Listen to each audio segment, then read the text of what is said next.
नमस्कार किसान भाइयों, किसान कोश में आपका स्वागत है। आज का वीडियो तिलक चंदन धान के बारे में होने वाला है। तो ये जो आप धान का खेत देख रहे हैं, इसमें हमने तिलक चंदन वैरायटी लगाई है। तिलक चंदन वैरायटी की बात करें तो तिलक चंदन एक बहुत पुरानी वैरायटी है और आज के समय में कुछ समस्याएं आने के कारण इस वैरायटी को किसान भाई नहीं लगाते हैं। उन सारी समस्याओं पर भी बात करेंगे और इसके प्लस पॉइंट पर भी बात करेंगे। तो पहले आप देख लीजिए, ये जो खेत आप देख रहे हैं, इसमें 24 मई को धान की पौध डाली गई थी और अभी लगभग 5 महीने हो गए हैं। 5 महीने में धान अभी बाली आने की अवस्था में है और लगभग बालियां आ चुकी हैं और अभी कम से कम 15 दिन और लगेंगे इस धान को पकने में। तो ये जो तिलक चंदन वैरायटी है, ये लगभग 165 से 170 दिन की वैरायटी है और ये वैरायटी ऐसे खेत में लगानी चाहिए जिस खेत में पानी बहुत लंबे समय तक भरा रह सके, पानी की कमी नहीं होनी चाहिए।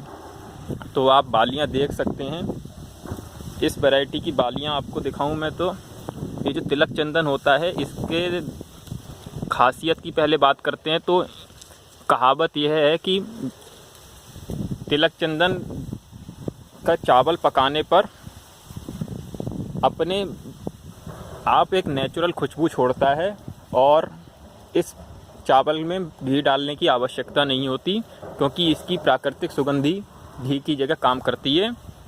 और इसका दाना बहुत मोटा होता है, जैसा आप देख सकते हैं, छोटा और मोटा दाना होता है।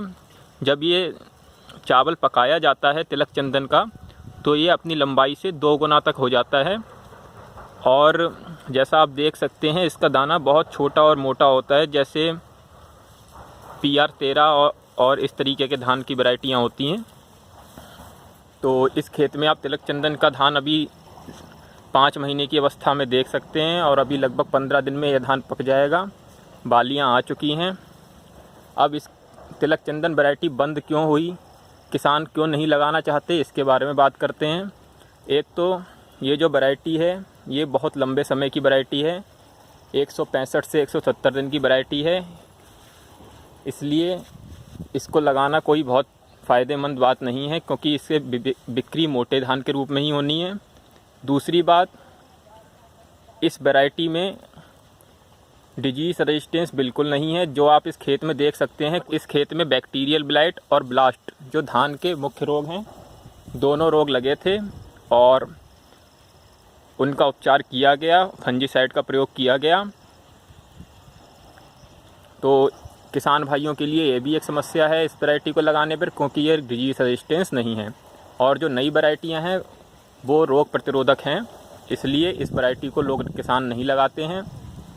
तीसरी बात, उत्पादन की बात करें तो इस धान की बिक्री मोटे धान के रूप में ही होनी है और उत्पादन इसका भरपूर पानी वाले खेत में 18 कुंटल से लेकर 20 कुंटल प्रति एकड़ तक होता है, जबकि अन्य मोटे धान जैसे PR 13 आदि का उत्पादन 20 कुंटल से 25 कुंटल आराम से हो जाता है और उनमें किसी प्रकार के रोग की भी समस्या ज़्यादातर नहीं देखने में आती है। तो उन वैरायटियों का समय भी कम होता है इसके मुकाबले और सारा खेल समय का है। अब इस धान में खुशबू आती है पकने पर, चावल पकने पर खुशबू आती है, उस विषय में जाने से कोई फ़र्क नहीं पड़ता, क्योंकि इसकी बिक्री मोटे धान के तौर पर ही होनी है। या तो किसान भाई अगर अधिक मूल्य लेना चाहते हैं तो इस धान की बिक्री चावल कुटाकर, उसकी पॉलिश कराकर स्वयं खरीदारों तक बेचा जाए, तब तो कुछ फ़ायदा है, अन्यथा मोटे धान के रूप में रॉ धान बेचने पर कोई भी फ़ायदा नहीं है। तो ये जो आप धान देख सकते हैं, जब इसका धान कटेगा तब भी हम एक वीडियो बना देंगे और आपको बताएंगे कि किस प्रकार से ये तिलक चंदन धान हुआ। एक तो इसका बीज भी आसानी से नहीं मिलता है और बालियां आप देख सकते हैं, बालियां बहुत सुंदर और लंबी लंबी आई हैं। एक एक बाली की लंबाई 1 फीट से ज़्यादा है और चूँकि ये मोटा धान है तो इसका बाली और दाना भारी है और एक एक धान की बाली 1-1 फीट से लंबी है।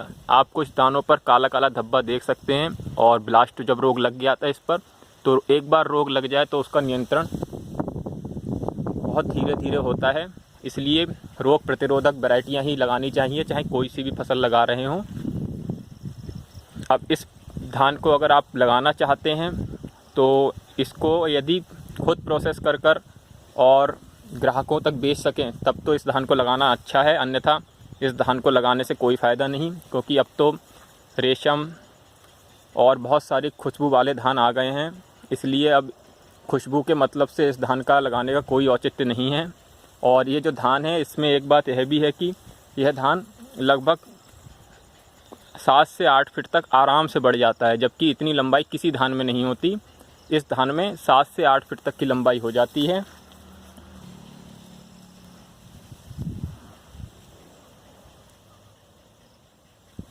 इस वीडियो में बस इतना ही। जय हिंद।